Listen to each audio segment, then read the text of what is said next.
दोस्तों नमस्कार। लोकसभा चुनाव 2024 के इस गहमा गहमी के बीच में दिल्ली के अंदर एक अलग तरीके की बहस शुरू हो गई है और उस बहस के केंद्र में है स्वाति मालीवाल।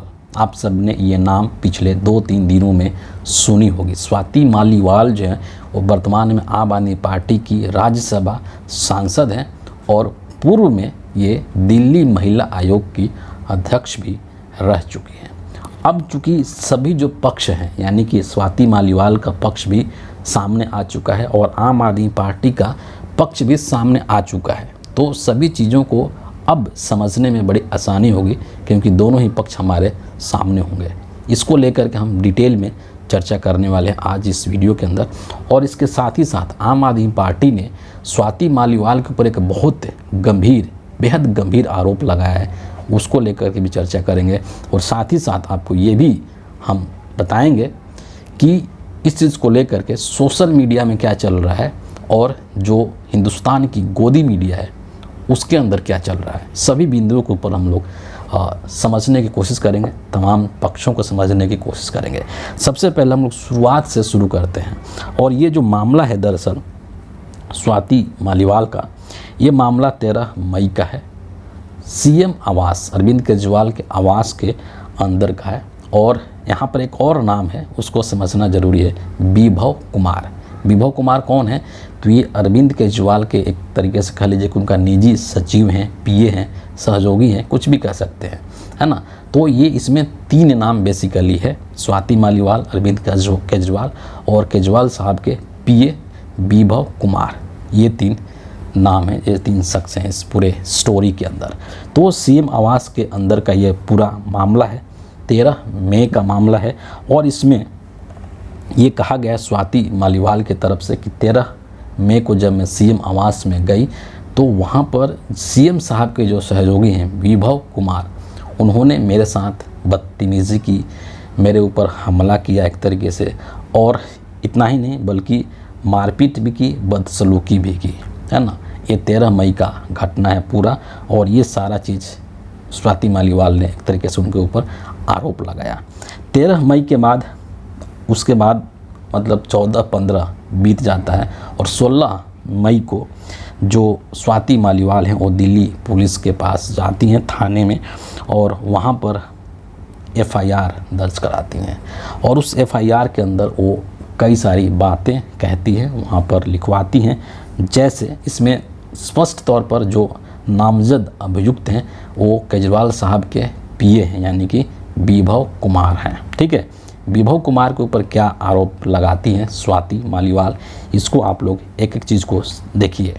कहती हैं जो स्वाति मालीवाल है कि विभव कुमार ने मेरे सीने पर और पेट पर लात मारी, मेरा जो सिर है वो टेबल पर पटक दिया, 7-8 थप्पड़ भी मारे, बार बार और पूरी ताकत से उन्होंने मेरे ऊपर हमला किया और इस दौरान मेरा जो चश्मा है वो नीचे गिर गया। इतना ही नहीं, विभव कुमार ने मुझे धमकी भी दी कि तू हमारा कुछ नहीं कर पाएगी, ऐसी जगह पर गाड़ देंगे कि किसी को कुछ पता भी नहीं चलने वाला है। उनके एफआईआर में इस तरह की जो मोटी मोटी बातें हैं वो कही गई है स्वाति मालीवाल के तरफ से और ये एफआईआर 16 मई को हुआ है। अब 16 मई को ही रात को, तकरीबन समय नहीं बताया गया है, लेकिन रात के समय एम्स में जा कर के वो अपना एक तरीके से जो मेडिकल होता है वो करवाती हैं और फिर 17 मई को ये पूरे जो मामले हैं उसको लेकर के दिल्ली पुलिस के साथ वो 30 हज़ारी कोर्ट में जाती है और वहाँ पर मजिस्ट्रेट के सामने अपना बयान देती हैं, ठीक है। ये पूरा स्वाति मालीवाल का पक्ष है और इसके साथ ही उन्होंने 2 ट्वीट भी किया है, उसको भी मैं आपके सामने ज़रूर रखूँगा।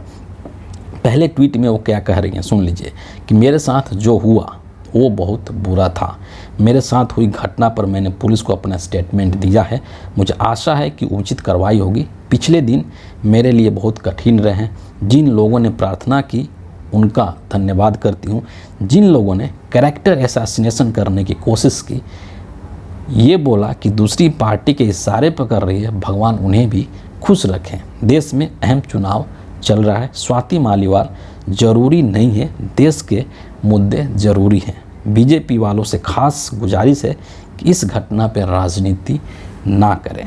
पहला ये ट्वीट है स्वाति मालीवाल का।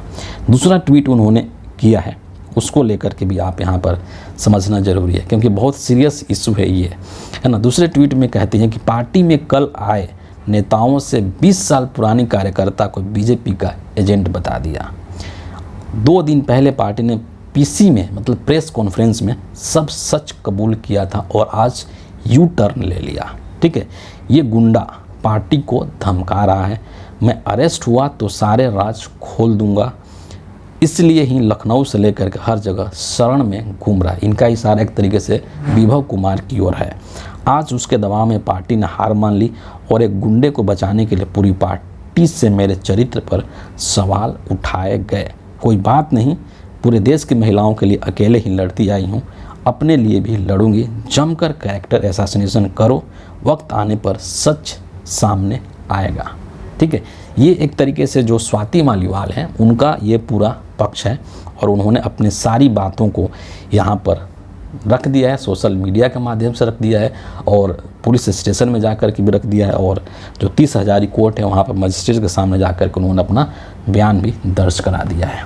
अब दूसरा जो पक्ष है यानी कि आम आदमी पार्टी का जो पक्ष है उसका क्या कहना है, उसको लेकर के जो स्वाति मालीवाल नहीं, जो अतीसी हैं, उन्होंने एक पूरा बाकायदा उन्होंने एक प्रेस कॉन्फ्रेंस किया है। उस प्रेस कॉन्फ्रेंस के दौरान उन्होंने कई महत्वपूर्ण बातों की जानकारी दी है। सबसे पहले उन्होंने ये कहा है कि जब से अरविंद केजरीवाल साहब जेल से छूट करके आए हैं, उनको सुप्रीम कोर्ट के द्वारा बेल दिया गया है चुनाव प्रचार करने के लिए, तब से जो बीजेपी के लोग हैं वो पूरी तरीके से बौखला चुके हैं और उस बौखलाहट का नतीजा ये रहा कि उन्होंने स्वाति मालीवाल को एक मोहरा बना करके ये पूरा षड्यंत्र रचने की कोशिश किया और इस षड्यंत्र के माध्यम से वो अरविंद केजरीवाल को फंसाना चाहती थी। यानी कि अरविंद केजरीवाल के ऊपर ये पूरा घटना होना था, लेकिन ये जो है वो विभव कुमार के ऊपर हो गया। क्योंकि अरविंद केजरीवाल उस वक्त अपने निवास स्थान पर मौजूद नहीं थे और ये सब जो है वो बीजेपी के इशारे पर हो रहा है। बहुत गंभीर आरोप लगाए गए हैं आम आदमी पार्टी के द्वारा स्वाति मालीवाल के ऊपर। यानी कि एक तरीके से स्वाति मालीवाल यहाँ पर बीजेपी के इशारे पर अरविंद केजरीवाल को फंसाने की कोशिश कर रही थी। ये कहना है यहाँ पर आम आदमी पार्टी का, ये है आम आदमी पार्टी का स्टैंड। इतना ही नहीं, आतिशी ने वहाँ पर एक दो और बातें कही कि उस वक्त जिस वक्त ये सीएम आवास में जा रही थी तो स्वाति मालीवाल के पास कोई अपॉइंटमेंट नहीं था और वहाँ के जो सुरक्षा कर्मी हैं वो इनको मना कर रहे थे कि आप नहीं जा सकती हैं क्योंकि सीएम साहब नहीं हैं। लेकिन इसके बावजूद जो है ये ज़बरदस्ती वहाँ पर चली गई और उनको अपशब्द भी बोला है और एक वीडियो क्लिप भी सोशल मीडिया पर काफ़ी लोग शेयर कर रहे हैं। उस क्लिप के अंदर एक आवाज़ सुनाई देती है, एक महिला की आवाज़ सुनाई देती है और उसमें वो थोड़ा कुछ अपशब्द बोलती हुई नज़र आती हैं और ये बताया जा रहा है कि वो जो शब्द हैं वो शब्द जो है वो स्वाति मालीवाल का है ना।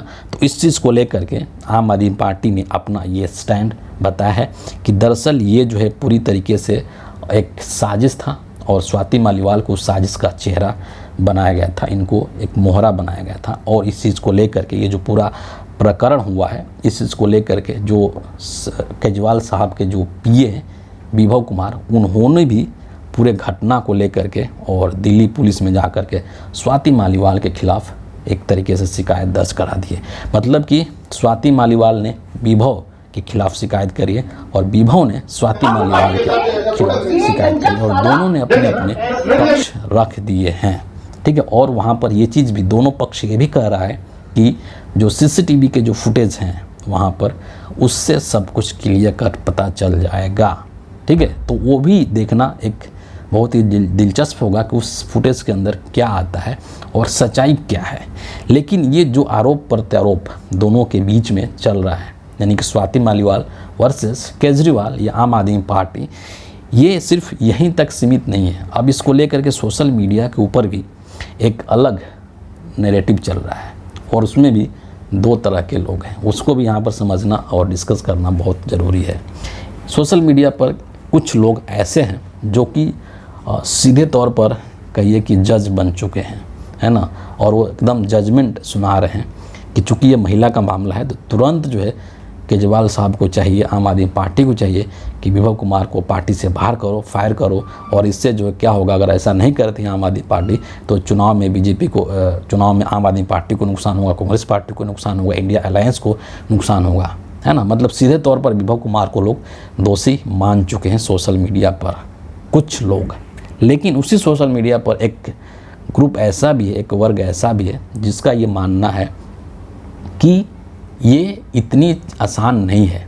और कुछ लोगों का ट्वीट्स में पढ़ रहा था कि जो ये दावा कर रहे थे कि मैं विभव कुमार को बहुत करीब से जानता हूँ, बहुत करीबी उनसे हमारा बातचीत है या उनको मैं जानता हूँ, और उनका जो चरित्र है इस तरीके का नहीं है कि वो एक महिला के साथ इस तरीके से बदसलूकी करे और उसको मारपीट करे, है ना। यानी कि दूसरा जो पक्ष है वो सीधे तौर पर मानता है कि नहीं, ये जो स्वाति मालीवाल के द्वारा किया गया है ये सब एक सोचा समझा हुआ साजिश है, एक कॉन्स्पिरेसी है जो कि विभव कुमार को फंसाने के लिए किया गया है।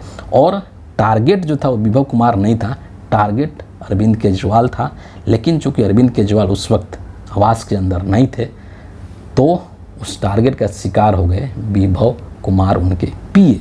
पता है कि चुनाव चल रहा है 2024 का, 20-21 दिन के लिए केजरीवाल साहब बाहर आए हैं और इस 20-21 दिनों के अंदर उनको पूरे देश भर में घूम घूम करके प्रचार करना है, तो घर पे रहने का मौका कहाँ से ही मिलेगा उनको, है ना। तो टारगेट पे थे केजरीवाल साहब, लेकिन निशाना बन गए विभव कुमार, एक ग्रुप का ये कहना है। अब एक तीसरा यहाँ पर और पक्ष है, वो है इस देश का जो गोदी मीडिया है। जब से ये घटना हुआ है 13 मई से लेकर के और अभी तक गोदी मीडिया के जो लोग हैं वो गला फाड़ फाड़ करके चिल्ला रहे हैं कि क्यों नहीं अरविंद केजरीवाल बोल रहे हैं, क्यों नहीं आम आदमी पार्टी के लोग बोल रहे हैं। और एक तो सुशांत सिन्हा है ना, वो मतलब रवीश कुमार को लेकर के कमेंट्री कर रहा है कि मसीहा कुमार ने अभी तक कोई वीडियो नहीं बनाया और नहीं आगे बनाएंगे। जबकि सच ये है कि रवीश कुमार ने, मुझे लगता है कि 2 वीडियो इसके ऊपर रिलीज़ किया है, अपने चैनल पर पब्लिश किया है। समझ रहे हैं बात को। तो ये जो गोदी मीडिया के लोग हैं इनका जो अप्रोच है वो इतना सेलेक्टिव क्यों है। स्वाति मालीवाल से ये हुआ, ये पूरा घटनाक्रम हुआ, इस पर ये लोग गला फाड़ फाड़ करके चिल्ला रहे हैं, पूरा जान लगा करके भौंक रहे हैं। लेकिन यही गोदी मीडिया के लोग उस दिन कहाँ थे जब दिल्ली के अंदर महिला पहलवानों के साथ कुकर्म किया जा रहा था और महिला पहलवान सड़कों पर धरना दे रही थी। यही गोदी मीडिया की ये चापलूस लोग उस दिन कहाँ थे जब मणिपुर के अंदर महिलाओं को निर्वस्त्र करके परेड करवाया जा रहा था। तब इनको महिला का सम्मान और महिला की इज्जत की याद इन गोदी मीडिया वालों को नहीं आई थी। तब उस दिन इनके मुंह में दही जम गया था। तब क्यों नहीं प्रोग्राम कर रहे थे, तब क्यों नहीं ट्वीट पर ट्वीट कर रहे थे। कितने गोदी मीडिया के चैनल्स हैं जो मणिपुर के कांड को लेकर के और दिल्ली में महिला पहलवानों के कांड को लेकर के ट्वीट कर रहे थे और सोच कर रहे थे और अपने टेलीविज़न चैनल्स पर डिबेट कर रहे थे। कोई भी नहीं कर रहा था। ठीक है, तो ये सिलेक्टिव अप्रोच सही नहीं है। ये एक तरीके से इस पूरा जो मामला है स्वाति मालीवाल को और वर्सेस अरविंद केजरीवाल या आम आदमी पार्टी, उसका एक पूरा निचोड़ मैंने आपको यहाँ पर समझाने की कोशिश की, उसको आपके समक्ष रखने की कोशिश की। अब आखिरी में मेरा ये मानना है कि कोई भी जज नहीं बने। ठीक है, ये जो पूरा मामला है उसको थोड़ा तसल्ली रखें और आरोप लगा देने से, खास करके जब एक महिला किसी पुरुष के ऊपर आरोप लगाती है तो लोग बड़ा उसको सीरियसली लेने लगते हैं। उनको लगता है कि नहीं, पुरुष है तो गलती किया ही होगा, है ना। जबकि कई बार ये चीज़ें गलत साबित हुई हैं कि महिला गलत आरोप लगा देती है पुरुष के ऊपर और अपने महिला होने का वो फ़ायदा उठा लेती है शुरुआत में, है ना। तो इसीलिए मेरा ये मानना है कि थोड़ा इंतज़ार कीजिए। आप इतना ज़्यादा और इतना जल्दी जो है जजमेंट मत दीजिए, थोड़ा इंतज़ार कीजिए। दोनों पक्ष जो हैं वो पुलिस में जा चुके हैं, दोनों पक्षों की जांच हो जाएगी और जो हकीकत होगा वो खुद सामने आ जाएगा अगले कुछ दिनों में, है ना। उसके पहले ये सब अनर्गल बातें कह देना और किसी के बारे में इस तरीके से गलत कह देना कि विभव कुमार गलत हैं या स्वाति मालीवाल गलत है, मुझे लगता है कि थोड़ी जल्दीबाजी हो गई है ना। इतना आसान नहीं होता है जितना आसानी से लोग अपना जजमेंट सुना डालते हैं। इसके पीछे क्या वाकई में ये सच है नहीं है, राजनीति की जा रही है, क्या किया जा रहा है, इसके पीछे क्या षड्यंत्र है ना। बहुत कुछ इसके बहुत एंगल्स हो सकते हैं, है ना। तो इसको समझने में और तह तक जाने में और इसकी सच्चाई बाहर आने में थोड़ा वक्त लग सकता है। तब तक मुझे लगता है कि सभी लोगों को धैर्य के साथ, पेशेंस के साथ वेट करना चाहिए और अनर्गल कोई भी कमेंट बाजी करने से किसी के भी ऊपर, चाहे स्वाति मालीवाल हो, चाहे विभव कुमार हो, चाहे केजरीवाल हो, चाहे आम आदमी पार्टी हो, किसी के भी ऊपर अनर्गल कमेंट करने से बचना चाहिए। और इंतज़ार कीजिए, थोड़े वक्त के बाद में दूध का दूध और पानी का पानी हो जाएगा। तो इस वीडियो के अंदर इतना ही है और इससे संबंधित कोई और भी अगर अपडेट होता है तो ज़रूर हम उस चीज़ को लेकर के चर्चा करेंगे। फिलहाल इसके लिए इतना ही है। आप सभी का बहुत बहुत धन्यवाद।